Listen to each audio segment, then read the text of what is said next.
Antarctica, a desolate expanse, a land of ice and silence, or so we thought. For centuries, we believed this icy desert was devoid of life, a pristine time capsule untouched by time, but we were wrong. Our understanding of this frozen continent is changing. Something stirs beneath the ice, something ancient, something powerful. Recent expeditions have uncovered anomalies beneath the ice, strange signals, unexplained structures, evidence of something far beyond our comprehension. The frozen wasteland is not so desolate after all. It holds secrets buried deep beneath the ice, secrets that could rewrite history as we know it. This is not a story of scientific discovery. This is a story of survival. The first whispers came from the ice itself, strange readings from researchers studying the movement of glaciers, anomalies in the magnetic fields. Then came the signals, picked up by deep-sea probes, signals that were not natural, signals that hinted at intelligence. These discoveries were dismissed at first. Glitches in the data, equipment malfunctions, but the evidence mounted, the signals grew stronger, more complex. Something was communicating from the depths, something alive. There has been a lot of speculation regarding this map known as the Piri Reis map. It was created long ago and it depicts an area that many believe to be Antarctica, but it shows no ice. It also shows the interior and some of the features of the interior that wouldn't have been possible to know given the state of the continent, if that had truly been the case. Now, the story of how the map came to be explains a lot of how that could possibly have been rendered at the time it was allegedly to have been rendered. But there's another explanation, because there's people that say, well, it's just South America. And they have some evidence for that. I really believe that there has been, that both people are right, but because of time, language gets changed. One of the things that we learned as linguists in the military, that sometimes things don't always mean the same thing, even in very close languages. Like, for example, the Romance languages, Spanish, Italian, French, Portuguese. You can kind of understand each of them once you know one very well, but there are still things that don't quite come through, and I think this might be the case, especially in South America, because South American Spanish is very different than Spanish spoken in the Caribbean, in Europe, and when you get into Portuguese, it's completely different. Now, the reason I led with all of that regarding Antarctica and Piri Reis is it's a theory that I personally have, and I'm sure it would be something that would get laughed at from science, but it would explain just about everything regarding how the continent came to be where it is, why it's covered with ice, and why at one time it might not have been, and how they could have mapped it. Now, it has to do, and I want to show this, many old maps show South America up here in the upper right, and Antarctica only being separated by this tiny channel. And this area that goes between what we call the Antarctic Peninsula and the southern tip of South America is known as the Drake Passage. At one time, my personal belief is it wasn't this enormous area that we refer to now as kind of the Roaring Forties, where so many ships have been lost, that at one time the two regions might have been very, very close together, with only one tiny way to get through. And I can show you a modern map that proves this. Now, and I've just brought up these old maps just to show here, we see this down here, where I'm circling, that this old map shows the tip of South America and this area known as Maquis. See, this is where the language part comes in. It was supposedly this mythical area, but it's a combination of an Italian description and a Spanish description. Maquis, M-A-G-A-L-L-A, if you separate the M-A from that, means afloat in Italian. Nica is a term that would, when put on the end of something, mean only. So, only afloat. would be the translation of this quote-unquote mythical land. Now, I just want to go over some basic information real quick on this, just to show some evidence of what I'm going to state later about this. And I do have some discoveries in Antarctica that I haven't shown anyone. We're going to get to that, trust me. And it does show that there was trade. It shows that there was a seafaring civilization down there that was able to use maps for the original reason maps were created. And that's why I'm here. Maps weren't just created for fun. Maps were incredibly expensive, time-consuming, difficult things to create at that time in the 1500s, and they did so for the sole purpose of trade. You have a better map than, your competitor, and you're going to be able to make more money. And that's really what it boiled down to at the time, the reason they created these maps. But anyway, October 9, 1929, German theologian Gustav Adolf Deismann was cataloging items in the Topkapi Palace Library in Istanbul when he happened across a curious parchment located among some disregarded material. On the gazelle skin parchment was a map now referred to as the Piri Reis map. The map was drawn and signed by Turkish cartographer Haji Ahmed Muhyiddin Piri, aka Piri Reis, and is dated to 1513 AD. Reis was an admiral in the Turkish Navy, an experienced sailor and cartographer who claimed to have used 20 source maps and charts to construct the map, including 8 Ptolemaic maps, 4 Portuguese maps, an Arabic map, and a map by Christopher Columbus.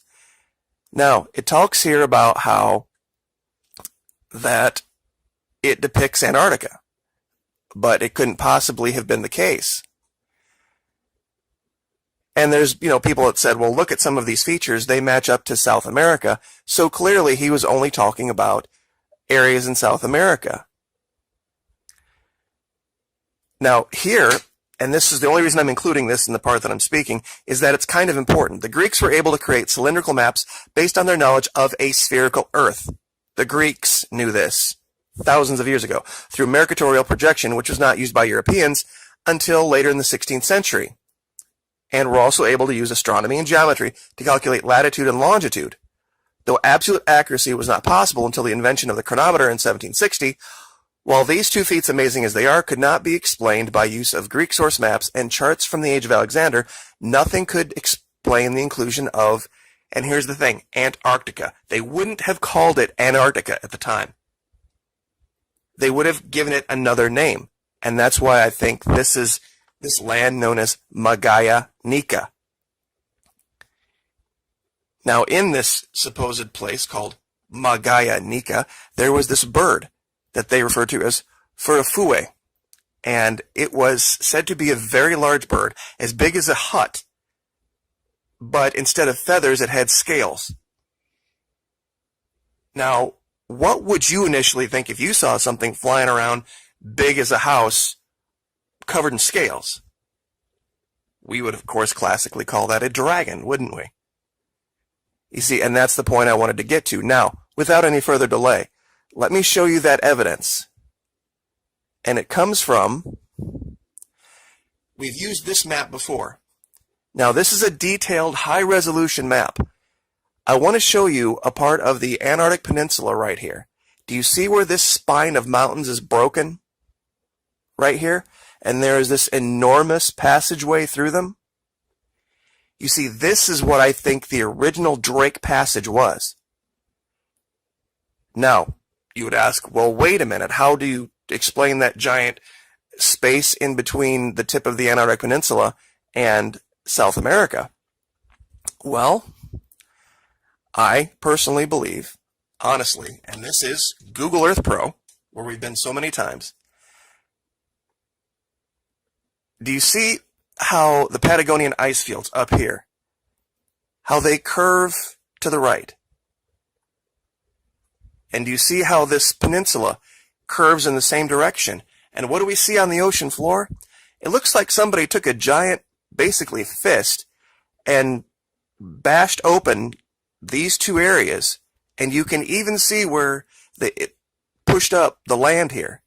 Now, in this particular case, by fist, what I mean is there was some type of an event, some type of a large water event that pushed a giant wall of water through this region that broke these two pieces of land that were once connected together. That's why so many things that are, I guess, native to southern South America can be found on the Antarctic Peninsula. It's not unlike what some people like to make you believe. The southern seas and the Antarctic Peninsula are some of the most rich seas for life on the planet. There's no lack of life down here. The reason that there is a problem for mariners, modern mariners, is that it's just a very, very rough sea on the surface because of the way the currents are. Which kind of would make you think that if that was the case, that whatever this event was that separated, Tierra del Fuego from this Antarctic Peninsula would have been part of that. This group of 7 islands over here, 7 or 8 islands, just looks like it's evidence. Because none of these islands show up on the really, really old maps. And these would have been key islands. These would have been, you have this giant empty space coming from the African continent. This would have been the first thing they would have seen. And many, many old maps don't even show them having existed. So I think it was something very recent, the creation of these islands. Now, let me show you a couple other maps that kind of show this. This is a map that was created that shows what Antarctica might have looked like had there not been the ice. The altitude of the land would have been much higher. And when you look, even this map up here, let me see if I can angle this up properly, shows this, where there is some type of an event right here. But if you look closely, right here, and I'll go ahead and put these on a Google Drive so that you can download these maps for yourself, you can see this passage. I really do believe that Antarctica was the mythical Maquis. And at one time, and even science has said that they have found evidence that at one time it was very balmy and tropical, and evidence for all sorts of life and activity. And let's see. Here as well, on this map, and this was the British topographical map, you can see the passage. I don't think this part here was the original passage. I think it was much further south. And this map here shows it, I think, the best. This passage right here was the original Drake's passage through this region. Now, without any further delay, let me show you evidence, what I believe to be evidence, for there having been trade. It's an area that I've labeled Crossroads of the Ancients. And if you said right now, Maquis, we have an archaeological team, you can drop them anywhere on the continent for proof, this would be it. This would be where I'd go. Because you can see very clearly, let me see if I can turn the light up here to help this. And I will, of course, give you, that was way too much, hold on. All right, there we go. You can see evidence here that this was a major crossroads.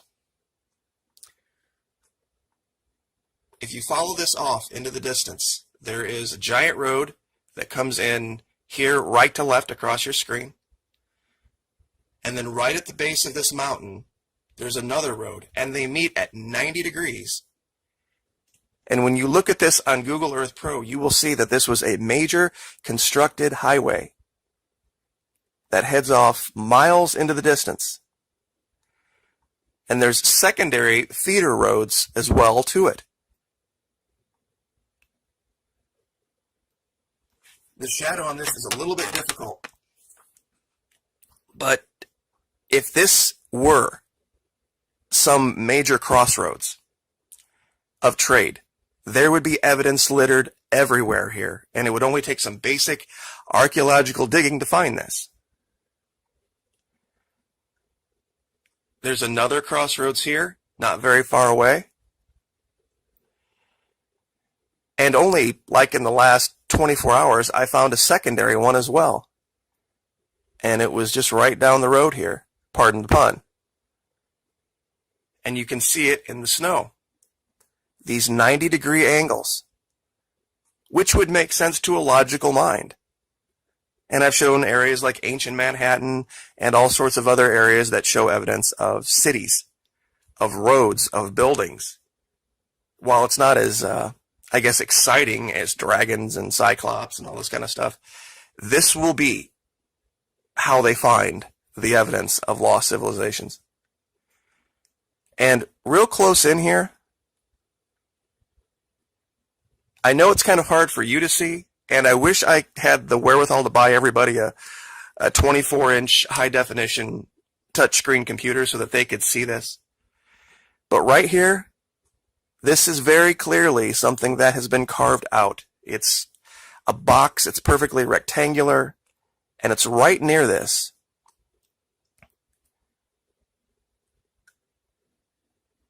When you look at this, it's just about impossible to think that this could be some formation, some natural formation. Looking at maps from everywhere else around the world anyway. But I think this was the mythical Maquis.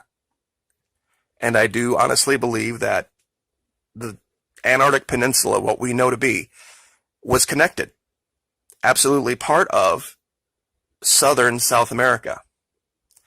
And it was much like Panama, in the sense that, you know, there's this very tiny strip of land and there was a canal constructed. I mean, who knows? Maybe, just maybe, and let me show this again. And this is just theory, speculation. You see, there's this passageway here.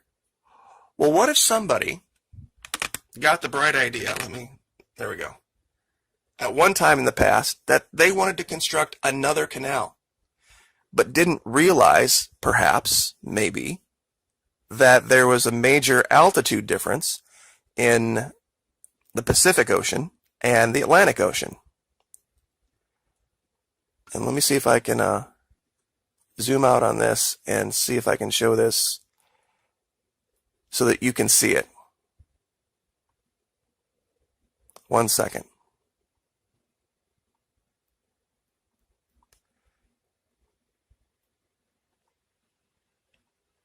What if this was a construction catastrophe gone wrong? Because there is an altitude difference. The construction of the canal proved that. That's how we're able to, we have to use locks to lift ships up from one side of the canal to the other. And just cutting open that canal caused a major catastrophe. And once water started to pour through, you know what happens when there's a dam and there's higher water on one side and lower on the other? Once that water starts to go through, who knows? Maybe it wasn't construction, maybe it was an earthquake in the region. We do know that this is Ring of Fire. A major earthquake lowers the land 8-10 feet, like what happened in Fukushima, and water starts to run through from one side to the other, and all of a sudden, you know, a river becomes this giant rushing gorge, and then it just keeps going and going and going with the force of an ocean. This could have happened over a period of, 75 or 100 years. But that's, of course, speculation. But that's what I really think is the case here. And it would make both people right. That, yes, South America, and yes, Antarctica, but they were at one time one joined area. And I guess I will just leave that there. Theories being what they are. What do you guys think? Like, share, subscribe, and we will see you next time.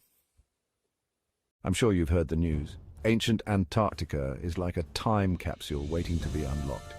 And you can be a part of this journey. Beneath the ice lies a world of untold mysteries, prehistoric landscapes, ancient ecosystems, even potential signs of early human life. But here's the catch. Uncovering these secrets requires cutting-edge technology and relentless research. That's where you come in. By pledging just $1 on Patreon or subscribing to our channel, you can support our mission to uncover the hidden past of this frozen continent. Every dollar helps us get closer to groundbreaking discoveries that could rewrite history. So, are you ready to be part of something epic? Click the link, join our community, and let's unravel the mysteries of ancient Antarctica together. Because every mystery solved brings us one step closer to understanding our own story. Subscribe now, and let's make history. Are aliens using Antarctica as a home base? Or is Antarctica their real home? Strange, inexplicable sightings of incredibly advanced aircraft have been noted for hundreds of years all across the planet, leading many researchers to believe we may never have been alone on this planet. There is speculation about the likelihood of a strange variety of beings that may have been native to Antarctica before it froze over during the Middle Ages.